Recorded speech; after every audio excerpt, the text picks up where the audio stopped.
o dia começa com uma notícia grave.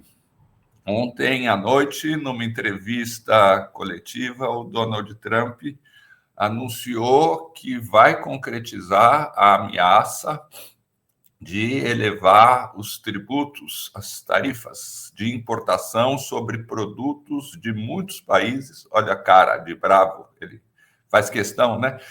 De muitos países, em especial do México e do Canadá, e em seguida da China. A manchete não fala da China, mas ele disse claramente. Antecipou que vai anunciar essa elevação das tarifas já no sábado. E isso nos dá a oportunidade, nos convida, num certo sentido, a continuar decifrando o Donald Trump. O que ele representa concretamente, o que seu programa representa, quais as ameaças civilizatórias, quais as ameaças à ordem internacional, quais as ameaças à economia, às sociedades e à democracia dos países. Nós começamos a fazer isso na quarta-feira, onde nós avaliamos, está lá disponível no programa de quarta, um programa do Trump, Project 2021, Projeto 2021, que baseia as principais ações, o rolo compressor que ele está tentando passar, choque, por favor, na sociedade norte-americana. Nós tentamos mostrar que por trás do ataque ao direito ao aborto,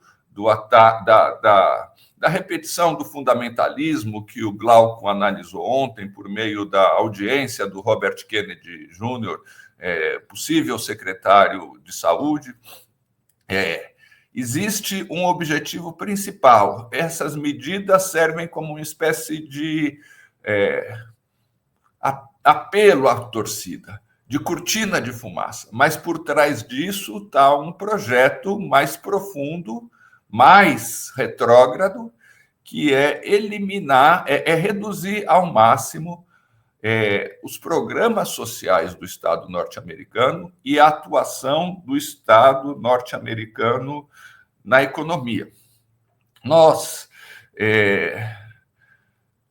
mostramos, inclusive, que o contraponto disso é interessante, porque esse tema vai se repetir daqui a pouco. O contraponto disso, em plano global, é a atitude da China, onde o Estado, embora conviva com a economia privada, com a empresa privada, com relações capitalistas, mas não é um Estado capitalista, porque ele coordena totalmente a atividade econômica e, muito mais ainda, adota medidas de distribuição de riqueza. Mas nós vamos analisar hoje a política comercial do Trump, isso que está por trás do aumento de 25% nas tarifas que ele está anunciando. A política America First, que é o nome que ele dá para essa política. E nós vamos convocar aqui e compartilhar as leituras que a gente tem feito de dois economistas internacionais muito importantes. Um é o norte-americano Michael Hudson. Michael Hudson, para quem não conhece muito, ele foi o orientador do David Harvey, aquele antropólogo que falou sobre os empregos de merda, a nova situação de trabalho do capitalismo, né? E falou também sobre a história da dívida. E o outro economista é mais conhecido de nós, é o ex-ministro da Economia da Grécia, o Yanis Varoufakis. Vamos começar aqui pelo Michael Hudson. Ele está apontando num texto que eu vou tentar colocar aqui para vocês, o link, espera aí, no site dele, tá? Ele está, vou colocar o link aqui nos comentários. O Michael Hudson, pronto, está aqui. O artigo dele chama Caminho para o Caos, uma guerra de balanços, uma guerra global de balanço de pagamentos. Ele está falando sobre a mudança radical no papel que os Estados Unidos dão para si a partir do governo Donald Trump. Ele mostra que os Estados Unidos embora toda a atuação imperialista que nós conhecemos, mas o discurso deles, desde a Segunda Guerra Mundial, é o discurso do país indispensável para as relações internacionais, do país que promove o entendimento, do país que promove a democracia, do país que promove os direitos humanos e, inclusive, organiza a ordem internacional. Foi por isso que os Estados Unidos fizeram a Conferência de Bretton Woods, organizaram o FMI, organizaram o Banco Mundial, organizaram a Organização Mundial de Comércio. Os Estados Unidos sempre foram o maior doador de fundos para a ONU, para a Organização Mundial de Saúde, por exemplo.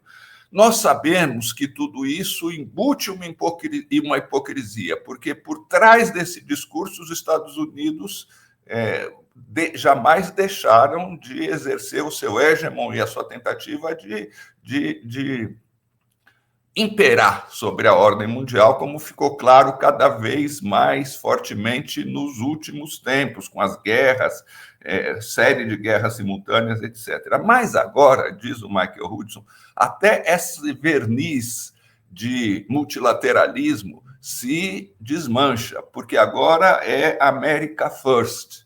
Agora os Estados Unidos vão usar a sua força declaradamente para impor seus interesses para todo mundo, para tentar deixar de ser o país e a economia decadente que são, e de que maneira eles vão fazer isso. E por que isso pode levar ao caos, como diz o Michael Hudson.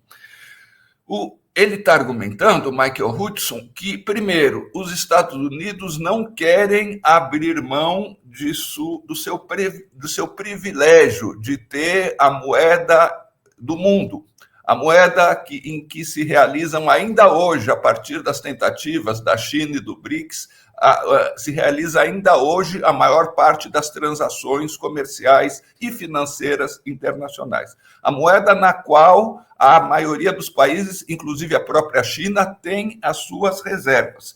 Os Estados Unidos não querem abrir mão disso. Mas, olha aqui, aqui é importantíssimo, porque bastou que os BRICS começassem a falar de alternativas, não é nem substituir o dólar como moeda internacional, é de alternativas para o seu comércio local. O Trump anunciou, isso aqui do dia 30, mas ele tinha anunciado já antes, anunciou que poderia impor tarifas de até 100%, não é mais 25%, caso os BRICS queiram desafiar, ainda que parcialmente, a supremacia do dólar, tarifas de 100%. Então, ele não quer fazer isso. Mas, ao mesmo tempo, ele quer impor tarifas, ou seja, ele que detém o privilégio de ter a moeda que coordena a ordem internacional, quer usar esse privilégio totalmente e descaradamente em benefício próprio.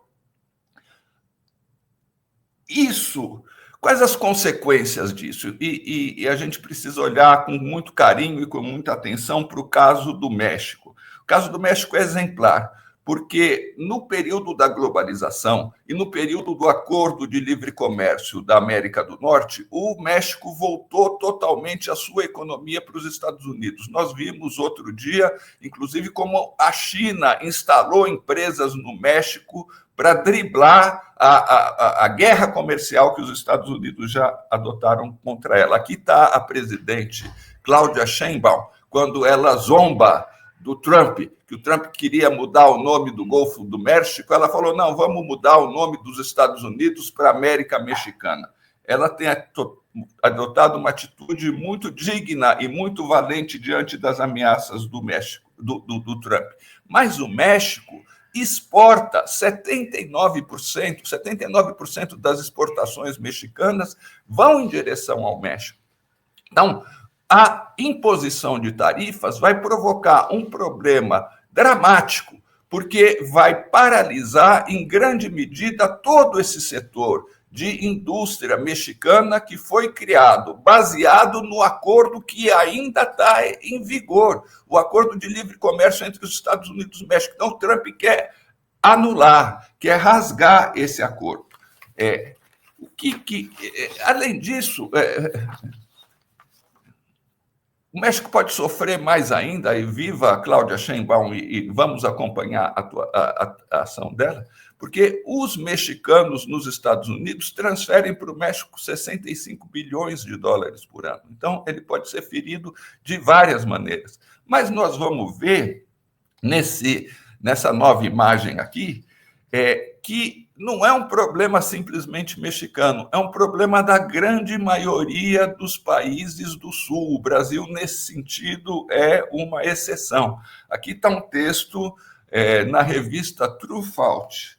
Eu, inclusive, vou colocar aqui também o link no nosso chat. Na revista Truffaut, uma análise de uma economista norte-americana, Helene Grebel, com base em dados do Banco Mundial, que mostra a situação de endividamento do Sul global. A dívida chegou a 8,8 trilhões de dólares no ano passado, só de pagamento de juros foram 971 bilhões de dólares.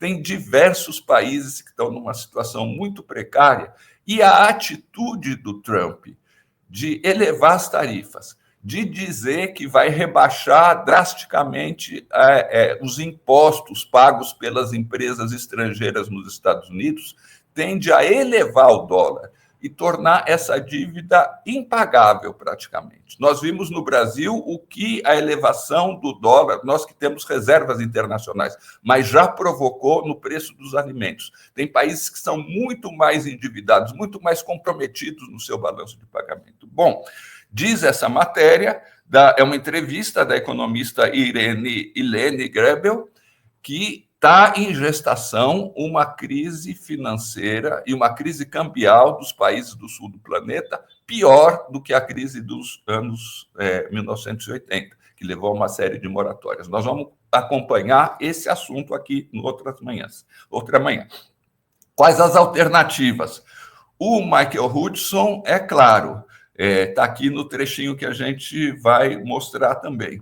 Ele acha que os países do Sul precisam ir para a luta. Diz aqui o trecho, eu vou traduzir. Se o México quiser salvar sua economia de ser mergulhado, afundado na austeridade, na inflação, no desemprego e no caos social, ele vai ter que suspender o pagamento da dívida externa denominada em dólares. Esse mesmo princípio se aplica para outros países do sul global. E se eles agirem juntos, veja aí a importância, eles têm uma posição moral para criar uma narrativa realista e inevitável das pré-condições para uma outra ordem internacional estável.